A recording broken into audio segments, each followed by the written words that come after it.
Assalamualaikum warahmatullahi wabarakatuh. Rekan-rekan sekalian, kembali kita berjumpa di Jejak Semesta 65 Channel. Saya berharap bahwa kita semua dalam keadaan sehat walafiat dan kita dapat melaksanakan kegiatan sehari-hari dengan lancar dan baik. Saudara sekalian,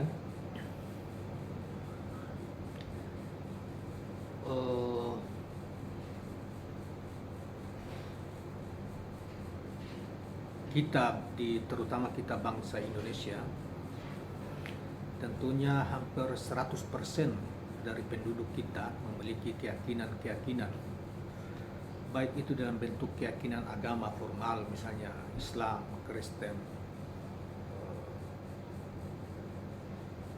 kemudian mungkin juga ada Yahudi, ada juga Hindu dan Buddha, dan ada juga kepercayaan terhadap Tuhan Yang Maha Esa yang kita anggap sebagai suatu keyakinan yang tidak secara formal kelembagaan gitu ya, terlembaga dalam satu organisasi yang sebagaimana misalnya agama Islam, agama Hindu, Buddha dan lain sebagainya.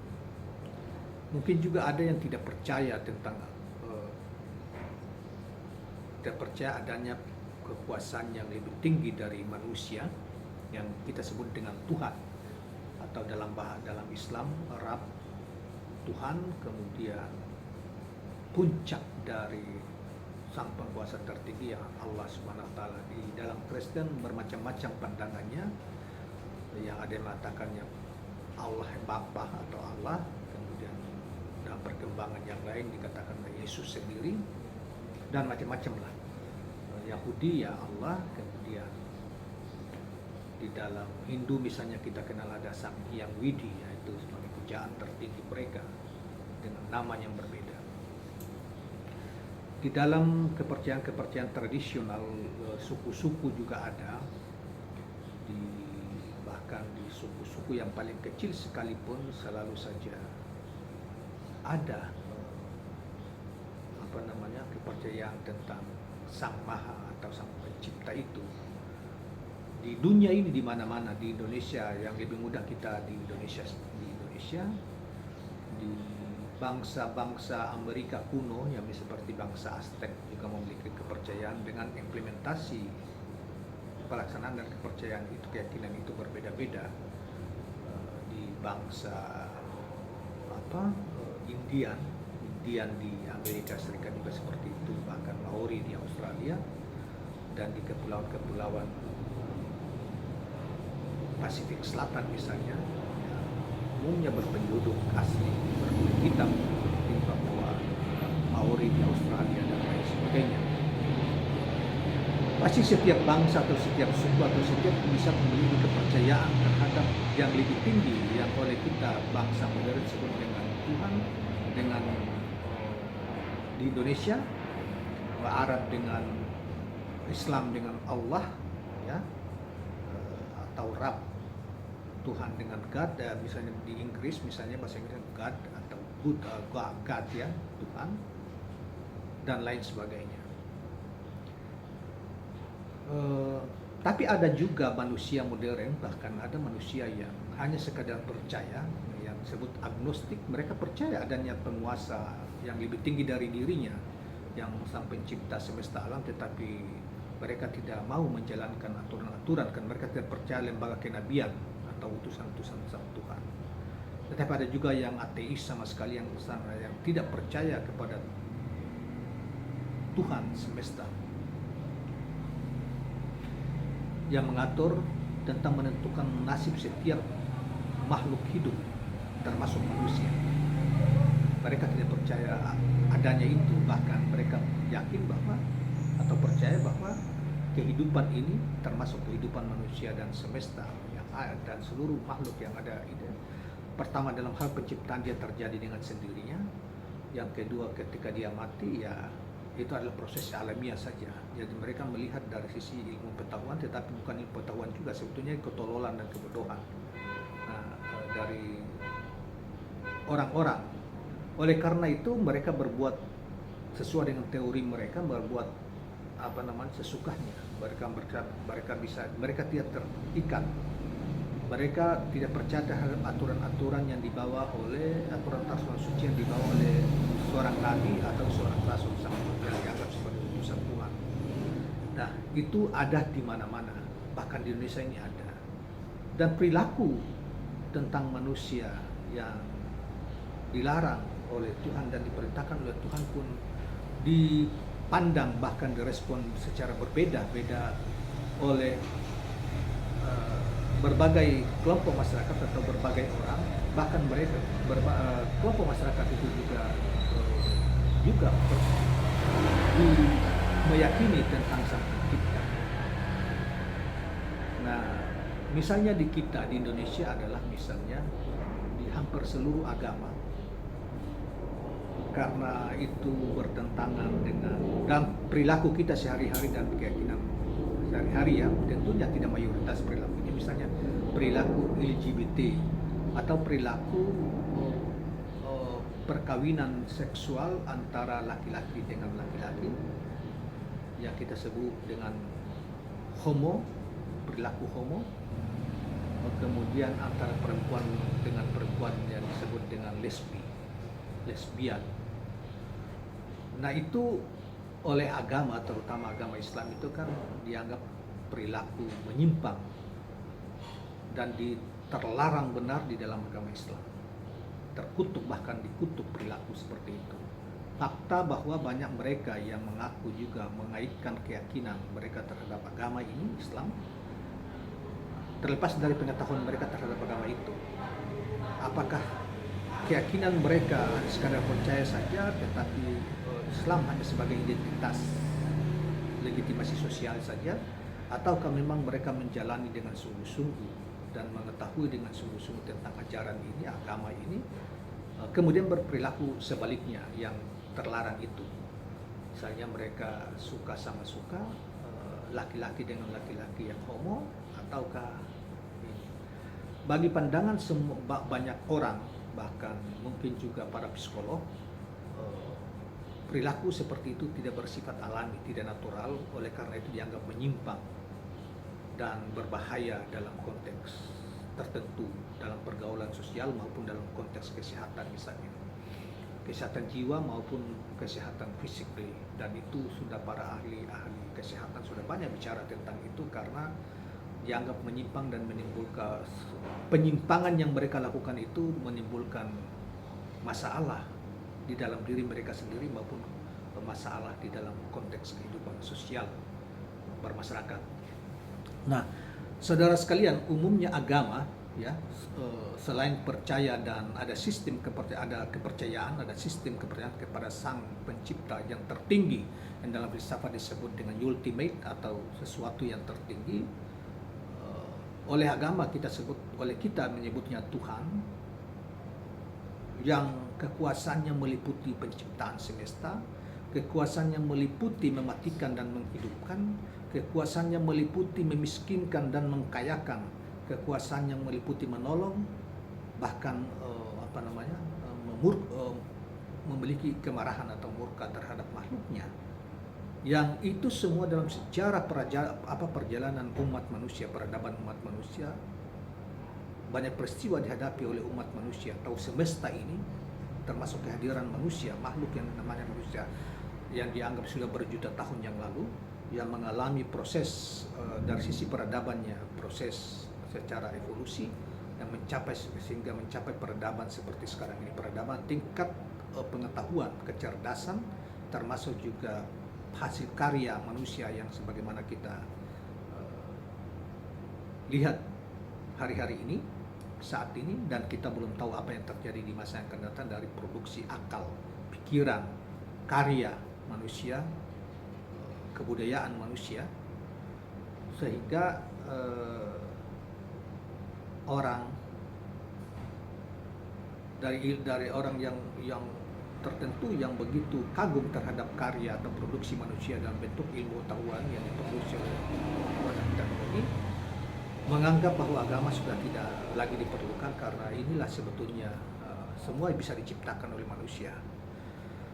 Nah, itu banyak di kalangan kawan-kawan kita juga ada yang mengatakan seperti itu.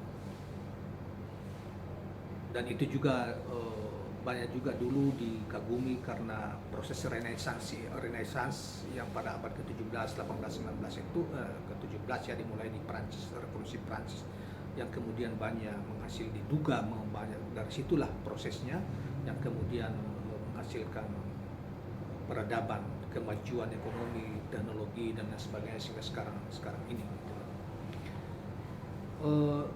Itu capaian yang dianggap sebagai capaian ilmu pengetahuan, yang capaian yang dianggap mensejahterakan kehidupan umat manusia. Betul itu di sisi yang itu. Tetapi banyak hal dalam kehidupan bukan hanya soal itu, bukan soal makan, bukan soal mengisi perut saja, bukan soal kemudahan untuk mendapatkan apa saja. Misalnya karena punya uang, dia bisa dapatkan dengan mudah memenuhi selera seksualnya dengan berbagai jenis wanita misalnya, atau lawan jenisnya sesuka-suka, seperti yang terjadi di negara-negara yang kaya seperti di Amerika, di Indonesia juga seperti itu. Dengan uang dia bisa membeli kekuasaan, mengatur kekuasaan, menentukan kekuasaan. Siapa yang berkuasa, siapa yang tidak. Dengan uang dia bisa mengatur seluruh parlemen dan lain sebagainya dalam konteks negara. Dengan materi dia bisa bepergian di mana saja dengan mudah. Dengan materi penguasaan terhadap ilmu materi itu, dia bisa berbuat, bahkan bisa berbuat apa saja, termasuk kejahatan. Nah, saudara sekalian, terus bagaimana konteks keyakinan agama itu? Saudara sekalian, memang kalau kita lihat ya di berbagai negara, taruhlah seperti dari sisi kebangkitan ekonomi yang ada di China, ya, Cina, Tiongkok, kemudian juga hari-hari ini di Rusia, di beberapa negara Eropa lah misalnya, termasuk juga di Timur Tengah. Dulu di Asia ini termasuk yang salah satu Singapura, sekarang tapi negara kecil yang negara pulau yang kemudian menjadi tujuan investasi prosesan uang dengan berbagai macam cara di ini yang dilindungi oleh beberapa negara besar yang berkepentingan di Asia ini seperti Amerika. Nah, kemudian sekarang ini misalnya di dunia Emirat Arab, dulu ada Kuwait. Dunia Emirat Arab tidak ada apa-apanya pada zaman itu. Kuwait menjadi tahun 80-an, 70-an, 80-an itu menjadi mesyusul 90-an. Sekarang ini justru Dunia Emirat Arab seperti Dubai dan lain sebagainya menjadi tujuan investasi, bahkan salah satu negara kecil yang kaya raya. Kemudian negara-negara Timur Tengah yang saudara-saudara sekalian yang tidak ada tumbuhan, boleh dikata hampir 90% negeri itu tidak ada tumbuhan, tidak ditumbuhi wilayahnya oleh tumbuhan yang kira-kira bisa menjadi konsumsi ekonomi yang memiliki ini ekonomi yang besar, tetapi hari-hari ini justru salah satu negeri yang makmur, kaya raya, makmur. Rakyatnya kalau tidak punya pekerjaan mereka subsidi dan lain sebagainya. Nah, saudara-saudara sekalian, kemudian misalnya ada negara-negara di Afrika yang misalnya sangat sulit gitu ya, sangat susah ya, boleh dikata juga terbelakang dalam memenuhi kebutuhan gizi pangannya terhadap rakyatnya, dan juga dikatakan belum mendapatkan sumber daya alam yang memadai untuk membangun negeri-negeri yang juga banyak bagian yang tandus ya di Afrika. Justru di Afrika Utara dan juga jajaran Afrika kayak Mesir, Libya dan seterusnya ke sana itu agak sedikit sejahtera dibanding misalnya ke selatan atau ke tenggara atau ke timur misalnya. Di selatan ada Afrika Selatan yang relatif makmur. Saudara sekalian, saya pada kesempatan ini kita coba untuk membuka wawasan, membuka cakrawala kita saja. Kita tetap coba kita kembali lagi ke Indonesia.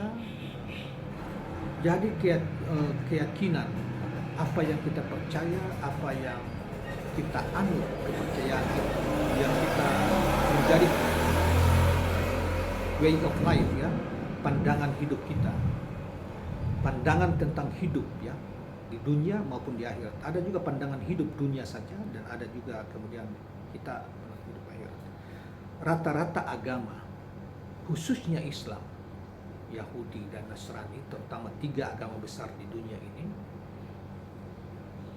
percaya bahwa kehidupan di dunia ini bukanlah final, atau kita berada, kita lahir, kita tumbuh, kita dewasa, kita tua dan kemudian mati, atau kita lahir, kita tumbuh, kemudian pada penggal waktu yang masih muda, masih awal kita mati misalnya.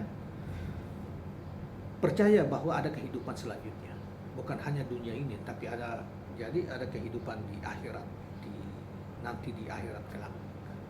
Yang di sana ada kehidupan juga, ada kesengsaraan dan ada kenikmatan yang kita sebut dengan surga yang melambangkan kenikmatan, dan akhirat dan neraka yang melambangkan kesengsaraan, dan itu adalah manifestasi dari hukuman Sang Maha Pencipta ini yang menciptakan kita sebagai bukan hukuman ya, fasilitas yang dari Sang Pencipta, yang bagi mereka yang percaya kepadanya, bahwa dunia ini tidak tercipta dengan sendirinya, tetapi ada kekuatan yang boleh kita sebut dengan Tuhan yang menciptakannya. Dan seluruh peristiwa yang pernah terjadi di dunia ini juga tidak terjadi dengan sendirinya, tetapi ada mekanisme yang diciptakan oleh Tuhan sendiri.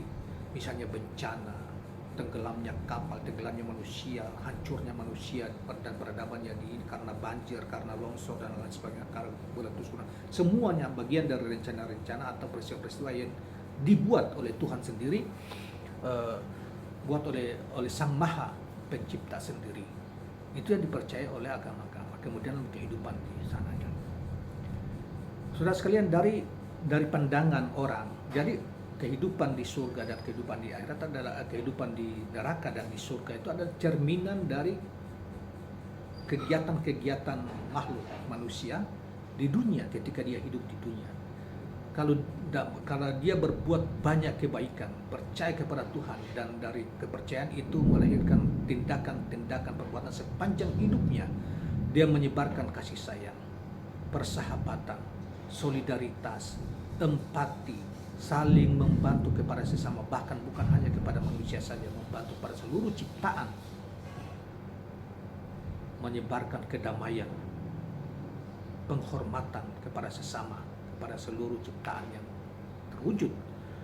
Maka dia kelak pulang pun dalam keadaan damai, kembali ke pulang, maksudnya meninggal, dianggap dia kembali ke hadirat Tuhan, karena seluruh yang dilakukan ada atas perintah atau kepercayaannya, dia terhubung selalu dengan Tuhan, sehingga dia pulang dalam dianggap nanti kelak akan masuk di dalam satu kerajaan yang disebut dengan kerajaan surgawi yang penuh kenikmatan, dan tidak perlu lagi berjuang seperti sebagaimana dia berjuang atau mereka berjuang untuk hidup mereka, untuk menyelamatkan kehidupan, untuk membantu kehidupan, untuk menyebarkan kedamaian, menyebarkan persaudaraan sejati antar manusia, bahkan sejati antar sesama ya, mereka yang menganut kepercayaan yang sama atau keimanan yang sama. Demikian juga sebaliknya bagi mereka yang tidak percaya terhadap kehidupan setelah ini dan tidak percaya kepada nilai-nilai luhur tentang kebaikan, tentang perdamaian, tentang hak asasi, tentang kemanusiaan, tentang keadilan, tentang kejujuran, tentang keselamatan, tentang tolong-menolong, saling menolong. Mereka pasti dan melakukan sebaliknya. Oleh karena itu mereka suka-suka, tidak tega mereka merampok, mereka menyebar fitnah, mereka menyebar permusuhan, mereka menyebar kebencian, ya, mereka menyebar menghina, mudah merendahkan orang, dan bahkan puncaknya mereka membunuh orang, menghalalkan segala cara untuk meraih tujuan-tujuan hidup sementara di dunia. Kelak nanti diamati oleh Tuhan bagi agama-agama yang percaya tentang kehidupan. Nanti terutama Islam, mereka kekal di dalam kerajaan neraka siksaan. Ya, karena itu saudara-saudara sekalian, di dalam Major Themes of the Quran, di dalam tema pokok Al-Quran oleh Profesor Fadlur Rahman. Profesor Fadlur Rahman adalah seorang intelektual muslim pada tahun 80-an, 70-an sampai bahkan 80-an, hijrah dari Pakistan yang kemudian hijrah ke Amerika Serikat dan mengajar di Bisgill University Kanada, juga di Chicago University Amerika Serikat. Dia mengatakan bahwa mengapa perlu adanya penegakan keadilan atau micam dengan timbangan di akhirat, dan kenapa juga mesti ada akhirat. Itu sebagai ukuran untuk mengevaluasi seluruh perbuatan, menilai seluruh perbuatan manusia sana. Karena keadilan, yang namanya keadilan, kejujuran dan apa-apa 100% tidak akan mungkin diwujudkan oleh manusia. Atau bisa diwujudkan, tetapi banyak manusia yang sengaja tidak akan menegakkan keadilan 100% itu tidak diwujudkan. Karena diperlukan adanya kehidupan akhirat. Kehidupan akhirat salah satu aspeknya untuk menegakkan keadilan Tuhan itu dengan sebaik-baiknya di kehidupan sesudah mati itu atau di akhirat itu.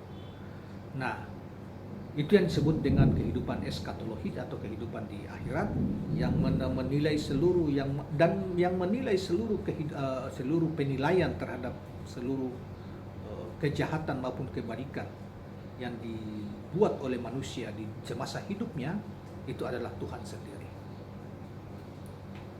Dengan seluruh varian. Tentunya bukan berarti mengatakan bahwa Tuhan tidak berkuasa, tidak maha kuasa atau tidak berkuasa penuhnya, sehingga dia mengatakan dia ada punya malaikat atau pembantu-pembantu. Tetapi itu adalah sebetulnya varian-varian yang diciptakan. Misalnya ada malaikat ini, malaikat ini, malaikat ini, seperti yang itu kemudian diwujudkan di dalam kehidupan kita di dunia.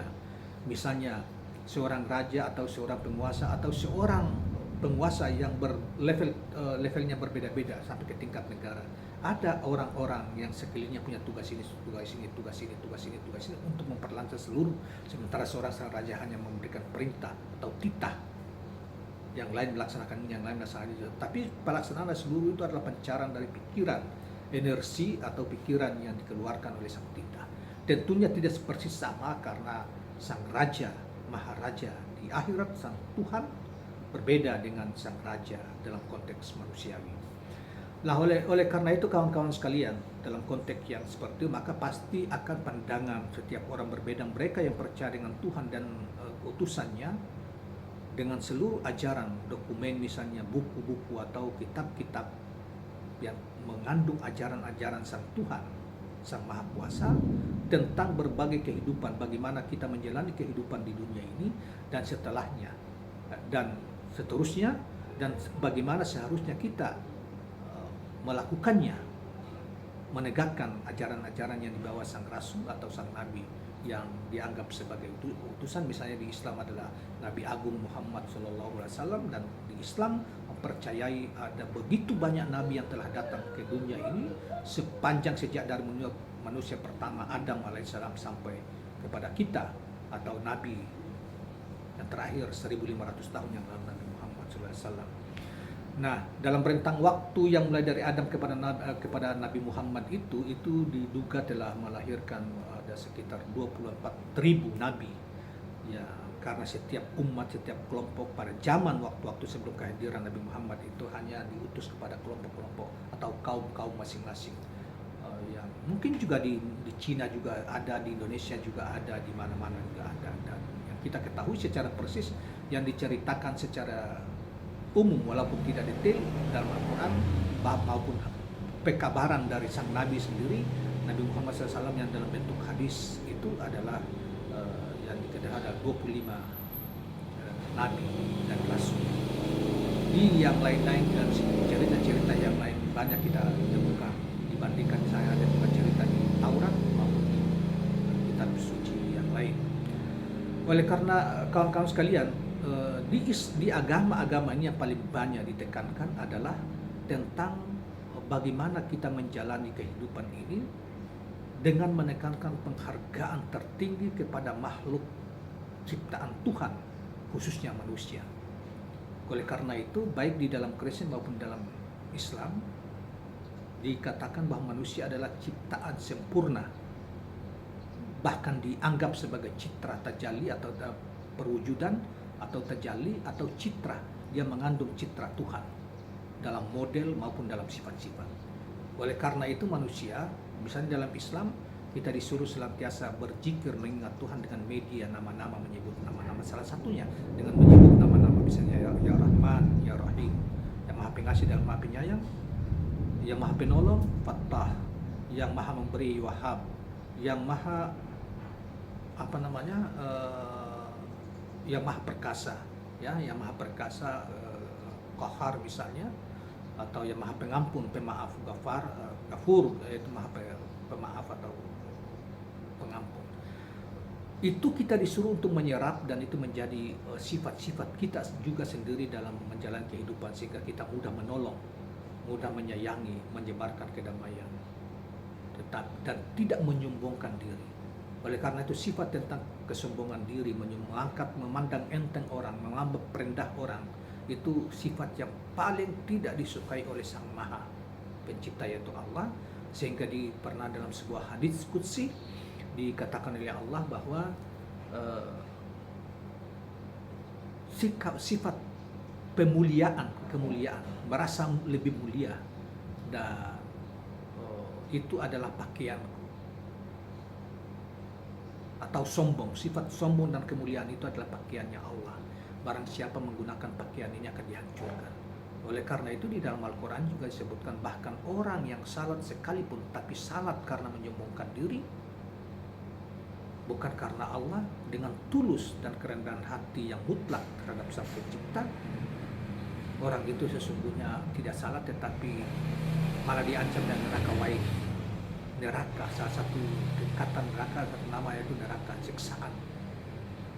Nah, oleh karena itu saudara sekalian, di dalam agama selain mengajarkan ajaran-ajaran yang tegas dalam kaitan masalah hubungan untuk mencegah berbagai kejahatan, hukuman mati dan lain sebagainya, itu juga ada banyak kelembutan, ajaran-ajaran yang halus, yang lembut, yang diajarkan di dalam Islam seperti yang kita sebutkan tadi, yaitu ajaran tentang misalnya lan tanalul birra hatta tunfiqu mimma tuhibbun. Derajat pengorbanan atau penghambaan tertinggi itu adalah kesediaan kita untuk mampu memberi atas apapun atas apapun, terhadap apapun yang kita sangat cintai terhadap orang lain. Itu lul birra al bir, itu terbaik, ya, pemberian terbaik kepada orang yang membutuhkan, orang lain, membantu orang lain, termasuk juga memberi makan dan sebagainya. Begitu banyak tersebar ayat-ayat yang merupakan representasi atau wujud dari rasa cinta, penghargaan kepada umat manusia, terutama juga kepada umat sesama, umat seiman dalam komunitas umat. Itulah oleh karena itu misalnya di dalam Al-Quran juga kita, di dalam surat Al-Fat ayat terakhir itu juga kita dapatkan, dianjurkan Muhammadur Rasulullah ruhama'u bainahum, Muhammad Rasulullah, artinya Muhammad dan para sahabatnya itu, Rasulullah dan sahabatnya itu menyebarkan berkasih sayang, saling mengasihi antara sesama, dan bersikap tegas kepada orang kafir. Muhammad Rasulullah asidda'u alal kufar ruhama'u bainahum, dan seterusnya itu di dalam. Jadi dalam konteks orang kafir itu orang yang tidak mendapat bimbingan, tidak menerima, mengingkari risalah kenabian Muhammad, kafir pada zaman itu, kafara, menolak kebenaran Muhammad dan tidak mengikutinya, dan mereka melakukan kejahatan eksploitatif baik secara ekonomi maupun secara kemanusiaan terhadap orang lain. Itulah orang kafir.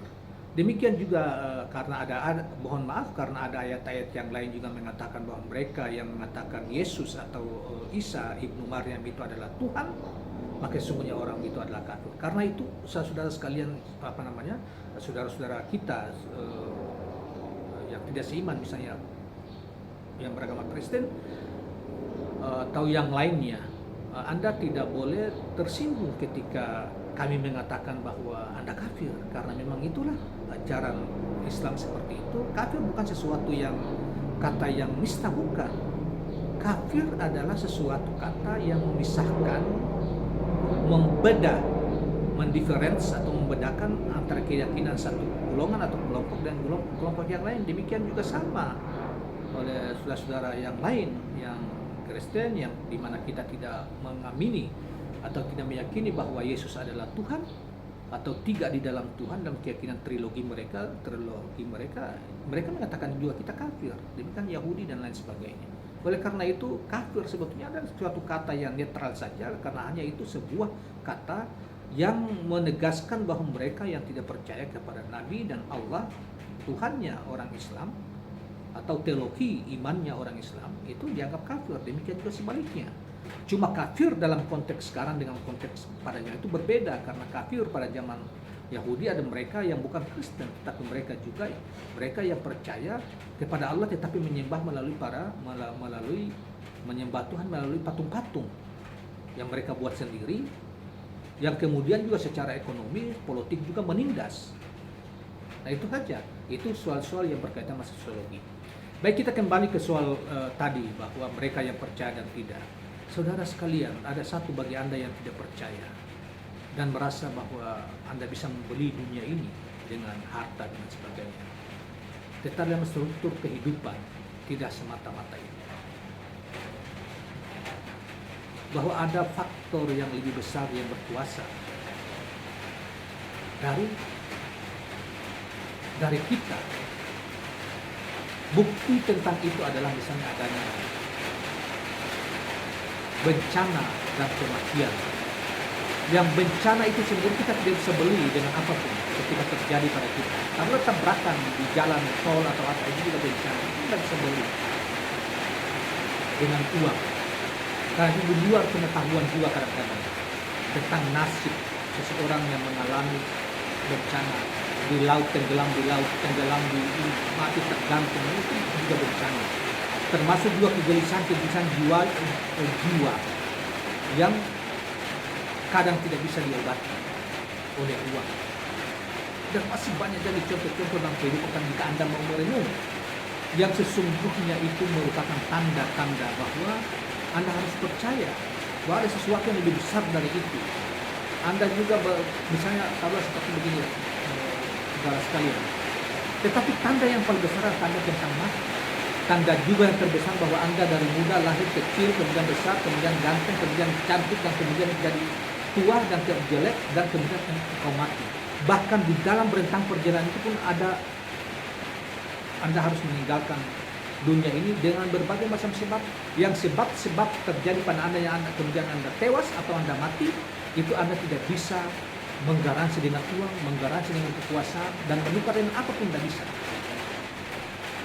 Dan termasuk juga menentukan siapa yang bisa menjadi anggota DPR, siapa yang bisa menjadi gubernur, siapa yang bisa menjadi presiden. Kita tidak pernah bisa mengetahui dalam pengertian menentukan bahwa ini dan itu. Hanya waktu dan perjuangan orang-orang yang bisa menentukan, tetapi orang-orang itu hanya bagian oleh dalam Islam istilah sebagai ikhtiar, usaha-usaha. Hasil akhirnya Tuhan. Walaupun manusia kadang-kadang merasa bahwa dia bisa merekayasa dengan uang, dengan segala macam, dengan teknologi, bisa merekayasa. Tetapi saudara-saudara sekalian, dalam sejarah bangsa-bangsa, bahkan dalam sejarah bangsa kita saja, di zamannya Bung Karno dan kawan-kawan, di zaman ketika berkuasa hampir tidak ada lagi yang mengatakan Bung Karno tidak tergantikan. Dan tidak ada yang berani bisa mengatakan dia akan jatuh dengan cara sebagaimana kita ketahui. Demikian juga Pak Harto. ada masa dan kadang-kadang orang jatuh dengan cara yang seperti itu. Untung mereka masih bisa ada yang masih bisa mereka hargai dan mereka mati walaupun secara alamiah. Tetapi cara mereka turun tidak dihormati dengan jasa jika dibanding dengan puluhan tahun mereka berkuasa yang kemudian walaupun oleh sebagian kita mungkin tidak sependapat, banyak orang mengatakan Bung Karno orang hebat tetapi jatuhnya seperti itu. Soeharto juga orang yang hebat tetapi jatuhnya seperti itu. Ada yang mengatakan, banyak juga yang pemuja-pemuja Bung Karno menghina Nabi Muhammad karena dianggap Nabi Muhammad misalnya banyak istrinya banyak, tetapi mereka lupa bahwa Bung Karno juga banyak istrinya. Ada satu hal yang mungkin kita perlu setuju, angkat topi dengan Bung Karno adalah ketika dia menginginkan wanita yang lain, dia tidak jinahi tetapi dia nikahi. Itulah Bung Karno konsisten dalam menjalankan syariatnya. Dalam sisi itu, dalam sisi yang lain tentunya kita akan banyak sekali kita akan mendapatkan kelebihan dan kekurangan. Oleh karena itu manusia tidak pernah bisa dianggap sempurna dalam semua sisi. Tetapi orang kadang-kadang mengagumi kehidupan seseorang, ketokohan seseorang, bahkan kehidupan seorang yang tidak sekolah sekalipun dalam menjalani dan menapaki waktu kehidupan di dunianya dengan mungkin kita yang sekolah yang bertitel-titel bahkan dalam kehidupan materi yang berlimpah dengan menyelami seorang yang mungkin susah, seorang petani, seorang nelayan, tetapi dia justru tenang di dalam haribaat kehidupan dan menjalani kehidupannya itu, bahkan dia bisa menentukan kapan dia mati dan kapan dia harus kembali ke hadirat Tuhan. Dan dia kembali ke hadirat Tuhan dengan tulus menyambut sang maut datang menjemputnya. Dia tahu. Nah, manusia modern saudara sekalian, apalagi di barat, manusia modern juga termasuk kita yang hari-hari ini banyak kita ada dokter yang analisanya macam-macam, maki orang kiri kanan. Dia tidak tahu kapan dia kembali. Tetapi banyak orang di antara yang beriman kepada Tuhan, tanda kematiannya bisa tahu, tanda dia kembali dan yang mempersiapkan dengan tulus ikhlas untuk kembali. Dan kembalinya itu bisa dengan bermacam-macam cara. Bisa dengan mengalami kenikmatan yang luar biasa, bisa juga dengan persahabatan yang baik. Ya, jadi kawan-kawan sekalian, mestinya kita yang beragama mesti tahu bahwa agama itu bukan hanya sekadar identitas semata. Agama adalah tanggung jawab, agama adalah guide atau panduan bagaimana cara kita hidup di dunia ini, bagaimana meraih tujuan-tujuan hidup di dunia ini, dan akhirnya kita kemana. Pengetahuan tentang ini mesti diketahui. Juga cara-cara panduan yang oleh kita disebut sebagai syarat hukum-hukum yang diistinbat atau dikeluarkan, ditetapkan oleh para ulama-ulama itu sebagai panduan dalam menjalani kehidupan, termasuk panduan bagaimana kita berhubungan dengan Sang Pencipta yang sudah sejak awal diciptakan, dipraktekkan oleh para nabi. Bagi Islam dipraktikkan langsung oleh Nabi SAW yang kemudian diperlihatkan kepada para sahabat dan pengikut sejamannya, yang kemudian diturunkan kepada kita sampai sekarang yang kurang lebih sudah 1500 tahun. Bagi mereka yang tidak percaya tentang kehidupan, tentang agama, sesungguhnya mereka tidak percaya tentang kehidupan itu sendiri. Kehidupan mereka sendiri sesungguhnya mereka tidak percaya. Nah, karena itu saudara sekalian, banyak misteri, walaupun banyak misteri di dalam kehidupan, misteri, rahasia-rahasia, keajaiban-keajaiban dalam kehidupan. Agama memberikan gambaran, Tuhan agama memberikan gambaran tentang misteri-misteri itu. Dan misteri yang mutlak, yang paling tertinggi adalah Tuhan sendiri. Walaupun sebetulnya bukanlah sesuatu bagi kita yang sering kita membaca, baik itu dalam konteks filsafat maupun filsafat tasawuf misalnya, atau ilmu-ilmu batinia, atau ilmu tentang kalam atau tentang teologi misalnya, yang berbasis pada intelektual atau pikiran. Tetapi ada juga ilmu yang berbasis pada intuisi atau hakikat atau kalb, hati, yang kita sebut dengan tasawuf. Indonesia misalnya tarekat hakikat dan ma'rifat misalnya. Dalam ilmu tasawuf itu bagian-bagian dari itu, mereka pasti mengetahui bahwa misteri tertinggi yang kita sebut dengan Tuhan atau gaib, yang tidak dapat diteropong atau bahkan tidak dapat dipahami. Sesungguhnya dapat dipahami, sesungguhnya dapat dimengerti, sesungguhnya dapat dicangkau. Nah, asal dengan sungguh-sungguh kita mendalaminya. Tetapi kalau kita tidak sungguh-sungguh dan hanya bersungguh-sungguh di jalan pengumpulan materi, maka Anda akan terhijab, akan tertutup dari sisi ini, saudara-saudara sekalian. Saudara sekalian, termasuk salah satunya juga tentang ruh. Ruh yang oleh semua ilmuwan, semua kita mengetahui bahwa kita yang membuat kita hidup, kita bisa berbicara, kita bisa melihat, kita bisa berjalan dan lain sebagainya adalah ruh. Karena adanya ruh, secara totaliti tentunya kita tidak membagi dengan jiwa dan lain sebagainya, tetapi ruh, sehingga ruh menjadi daya hidup, daya gerak, daya berpikir dan lain-lain sebagainya.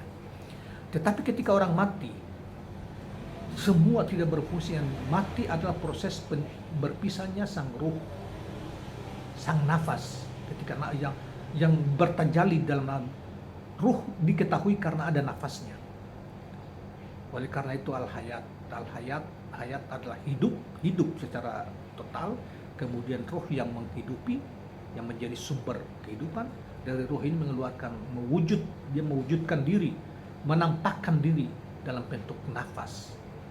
Keluar masuk nafas, darah, yang kemudian keluar masuknya itu disebut oleh, kalau kita di dalam itu disebut dengan jiwa atau dan lain sebagainya, itu urainya lebih khusus lagi. Nah, ketika itu pergi karena sakit atau karena ini atau karena pada saatnya orang harus meninggal, maka seluruhnya tidak ada arti lagi atau jasad ini tidak lagi bergerak. Pertanyaannya, adakah orang mengetahui tentang ini? Ada.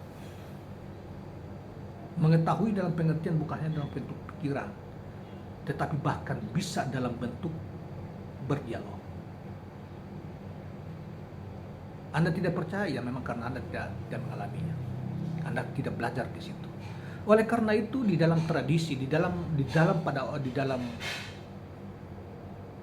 pengetahuan orang-orang kami tertentu yang menjaga ajaran, menjalankan ajaran dengan ketulusan tertinggi terhadap Sang Pencipta, menjalani kehidupan dengan ketulusan yang oleh kita ikhlas atau tertinggi, termasuk dalam mewujudkan ibadah-ibadah dengan baiknya kepada Sang Maha tertinggi, dia pasti mengetahuinya dan mengetahui yang disembahnya. Oleh karena itu, misalnya saudara sekalian, di dalam tradisi, di dalam baik itu yang disampaikan oleh Nabi maupun oleh para ulama-ulama yang kami menganggap mereka memiliki kedudukan pengetahuan dan ibadahnya sangat tinggi, penghambaan sepanjang hidupnya hanya kepada Sang Maha Pencipta. Mereka mengetahui, mengenalnya, dan karena mengenalnya mereka mencintai, saling mencintai satu. Yang kedua, mereka tahu kapan mereka harus pulang. Mereka pulang dalam pengertian kembali ke hadirat Tuhan. Meninggal, mati, yang boleh kita sebut dengan mati dunia. Mereka tahu banyak kisah, bahkan bukan hanya kisah, fakta dalam kehidupan sepanjang tahun. Dan mereka adalah mereka yang hidup yang sangat sederhana, tetapi ketulusan dalam menjalani kehidupan mereka. Mereka mengetahui bahwa ini punya orang, barangnya orang, mereka tidak rampas untuk mereka. Mereka makanan yang dimakan, makanan yang dipastikan halal, hasil kerja mereka, punya mereka, dan tidak mengganggu orang lain. Mereka menyebarkan kebaikan, persahabatan dengan orang-orang sesama muslim maupun orang-orang yang lain dan lain sebagainya. Itu banyak. Karena itu tugas kita, tugas Anda sama muslim maupun orang yang percaya, tidak hanya Anda memperdebatkan soal-soal yang tidak penting di dalam agama, yang menjadi cabang dan lain sebagainya, tetapi yang Anda perlu adalah ketulusan Anda saling menjaga, yang percaya kepada Tuhan yang kuasa, yang satu, dan menjaga dan saling membantu untuk meringankan beban kehidupan di dunia, baik itu dalam bentuk makan, bentuk pendidikan, bentuk yang lain-lain dan sebagainya. Oleh karena itu, khalifah di dalam Islam, khalifah atau khilafah atau khalifah dalam pengertian yang umum kami pahami adalah sebagai wakil Tuhan di bumi, wakil pengganti Dia. Dan jalan untuk menemukan Dia selalu ditekankan adalah harus dengan ilmu. Oleh karena itu, barang siapa memiliki ilmu, dia derajatnya sangat tinggi. Orang beribadah harus dengan ilmu. Bahkan agama itu sendiri harus dimulai dengan ilmu, dengan mengetahui. Awal agama adalah ma'rifatullah. Awal dari agama adalah mengenal tentang Sang Penciptanya. Sekalian, kalau tidak kita akan tersesat. Tetapi saudara sekalian, dengan keyakinan yang lahir sejak awal dari anutan agama yang Anda anut, baik Islam maupun non-Islam atau yang lain-lainnya, belajarlah, dan kita tidak boleh banyak terlena dengan hanya sebagai identitas saja, dengan pengetahuan apa adanya. Harta bisa menyelamatkan kita di akhirat kelak. Tentunya dengan harta itu, anugerah harta yang diberikan dan uang yang diberikan oleh Allah kepada manusia, kepada kita, diperlukan untuk selalu membantu. Itulah disebut dengan sedekah, zakat, dan lain sebagainya. Membantu kepada mereka yang kurang beruntung, yang mungkin juga secara, apakah ini karena tidak mau kerja? Tidak. Memang inilah rahasia Tuhan yang Dia ciptakan untuk bisa memancing kita, memancing kita untuk kita membantu sesama atau tidak. Saudara sekalian, kisah-kisah seperti Qarun, sahabatnya Nabi Musa, konon dalam riwayat sahabatnya Nabi Musa adalah seorang yang susah di kemudian hari, sangat sulit hidupnya, kemudian meminta Nabi Musa doakan dia supaya jadi kaya raya, supaya nanti dia banyak membantu orang. Hanya Nabi Musa berdoa kepada Allah, dan kemudian Qarun ini menjadi orang yang kaya raya ini kemudian ingkar semua. Setelah itu dia ingkar, dia kikir. Hanya kekayaannya itu ditimbun di dalam tanah dalam suatu bencana menurut dalam kisah yang lain, dan tidak ada arti, yang kemudian dia pun mati dalam keadaan berdosa karena dia mengingkari seluruh apa yang telah janjinya kepada Nabi Musa atau janjinya kepada Tuhan, yang bahwa nanti kalau dia kaya dia akan membantu orang-orang miskin, orang-orang susah dan sebagainya. Tetapi setelah dia kaya, dia timbun hartanya sendiri, dan hartanya ditimbun di dalam tanah.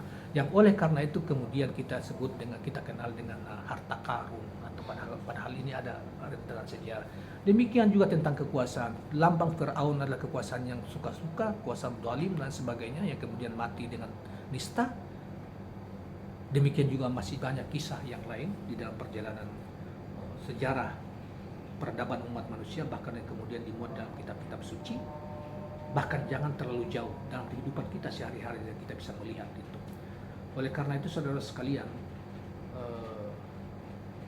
jangan Anda mengatakan bahwa tidak ada penguasa. Kalau tidak ada penguasa, semua orang akan bisa.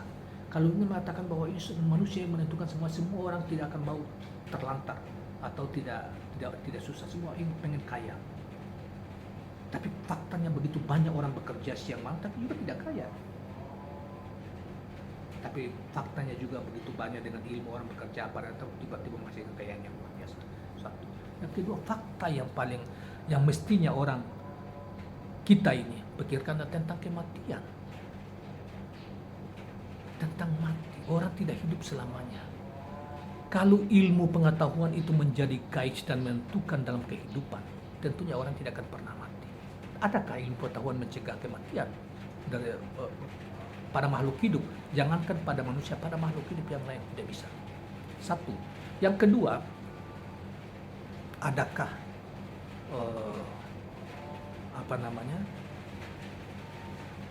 adakah orang atau ilmu pengetahuan bisa mencegah, ya, misalnya orang yang di usia yang sudah rentang 70 tahun dia bisa kembali membuat dengan ilmu pengetahuan, membuat merekayasa, bisa orang itu kembali muda seperti pada usia 25 tahun. Sepanjang peradaban hidup manusia belum pernah terjadi dengan canggihnya ilmu pengetahuan seperti sekarang ini. Bahkan ilmu pengetahuan sekarang ini memfasilitasi syahwat manusia untuk saling membunuh seperti yang kita lihat dalam Perang Dunia Pertama, Perang Dunia Kedua, bahkan sekarang-sekarang di Perang modern Rusia Ukraina, dengan menggunakan teknologi persenjataan yang tercanggih yang kemudian saling membunuh. Ratusan ribu orang telah mati, bahkan bukan cuma di situ, di mana-mana. Kejahatan yang paling kecil adalah kejahatan saling membunuh karena cemburu, karena iri dan lain sebagainya sesama anggota masyarakat di masyarakat manapun, karena mabuk dan lain sebagainya. Oleh karena itu, bimbingan agama, nilai-nilai kemanusiaan diajarkan oleh agama dan ketergantungan kepada Sang Maha harus diikuti, dan ketergantungan dan Sang Maha itu harus diketahui, supaya harus diketahui yang Sang Maha itu, sehingga bisa dapat berkomunikasi secara efektif, sehingga hidup menjadi tenang, bahkan diberi pengetahuan, di mana pengetahuan di antara pengetahuan yang diberikan secara langsung yang pernah dialami oleh para ulama-ulama yang lain, sehingga mereka bisa menentukan kapan dia bisa meninggal, bisa diberitahu dan bisa menangkap sinyal pemberitahuan bahwa kamu akan meninggal di hari ini dan lain-lain, dan setelah meninggal dia tinggal pergi menentukan cara dia meninggalnya atau matinya. Ini pengetahuan tidak bisa sampai ke situ, saudara sekalian. Agama yang lebih dalam dari umumnya yang Anda tahu, misalnya sekadar prosedur hukum, tetapi inti bagian-bagian dalam dari agama itu, pengetahuan dalam dari agama itulah berkaitan masalah hubungan manusia dengan Tuhan dan hubungan manusia dengan sesama manusia dengan dasar ketulusan murni. Itulah yang akan mendapatkan pengetahuan seperti ini. Baiklah saudara sekalian, saya kira curhatan atau bunga rampai kita tentang soal ini kita akhiri sampai di sini. Di lain waktu kita akan bicara lebih fokus tentang lebih luas tentang hal-hal yang berkaitan masalah ibadah agama, dan di video-video yang lain kita sengaja ketipkan sumber-sumber kitab-kitab dari para ulama. Jika Anda mencari, itu hanya sebagai rangsangan saja, tetapi keseluruhan dari kitab-kitab atau kajian-kajian para ulama tentang berbagai hal, baik itu Ibnu Arabi, As-Safuri maupun yang lain-lain, baik Nurholis Madi dan sebagainya, itu hanya bagian-bagian kecil saja kita tampilkan. Tujuannya dalam rangka untuk merangsang kita supaya kita kembali, ada waktu-waktu untuk kita membaca, mengkaji, bahkan ada waktu-waktu untuk memikirkan tentang diri kita, hakikat diri kita, rahasia diri kita dengan Tuhan, dan rahasia sejatinya pertemuan antara diri. Kalau Anda mengetahuinya, insya Allah Anda rahasia diri kita, dan kemudian menghubungkannya bisa secara efektif dengan sang diri yang sejati. Yang itu juga menjadi kata banyak di dalam bahasa tradisi Jawa atau para wali-wali di Pulau Jawa. Baik saudara sekalian, inilah cerita bunga rampai, semacam bunga rampai curhatan yang mungkin bermanfaat bagi kita. Mudah-mudahan kita dapat saling mengingatkan kita dan mengingatkan mereka yang tidak percaya kepada Sang Maha Pencipta semesta alam, dan mereka yang tidak percaya, artinya juga mereka tidak percaya atas diri mereka sendiri. Demikianlah kawan-kawan sekalian, saya berharap bahwa Anda jangan lupa subscribe, share dan like channel ini serta komen channel ini, karena kesediaan dan ketulusan Anda menekan tombol channel subscribe, like dan share channel ini akan kehidupan channel ini akan berkelanjutan. Terima kasih. Assalamualaikum warahmatullahi wabarakatuh.